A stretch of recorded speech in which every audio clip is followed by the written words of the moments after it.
Shalom, Miss Pacha! Ako si Robbie Rich at ngayong araw ay tinitingnan natin ang isang makapangyarihang turo mula sa Sermon sa Bundok sa Mateo Kabanata 5. Sinabi sa atin ni Yeshua sa mga talata 14 hanggang 16, "Kayo ang ilaw ng mundo. Ang isang lungsod na nakatayo sa ibabaw ng burol ay hindi maitatago. Gayon din kapag ang mga tao ay nagsindi ng ilawan. Hindi nila ito tinatakpan ng mangkok, kundi inilalagay sa talagang patungan nito upang magbigay liwanag sa lahat ng nasa bahay. Noong unang siglo, ang mga ilawang ito ay maliliit na sisidlang luwad na gumagamit ng langis ng oliba. Ang langis ng oliba sa ating tradisyon ay madalas na kumakatawan sa Ruach HaKodesh, ang banal na espiritu. Kung sisindihan mo ang ilawang iyon at pagkatapos ay tatakpan mo ito ng mangkok, ang apoy ay mabilis na hihina at mamamatay dahil sa kawalan ng oksiheno.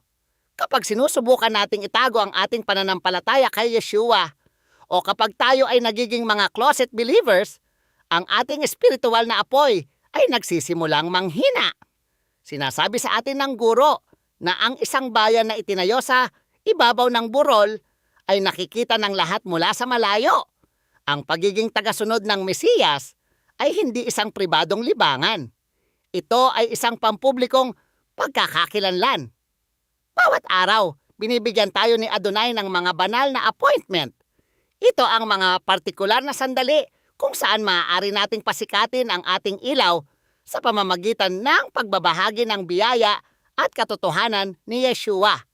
Upang simulan ang mas malalim na pang-araw-araw na paglakad kasama ang Mesiyas, hinihikayat ko kayong bisitahin ang Walk with Yeshua app na nakalink sa paglalarawan sa ibaba.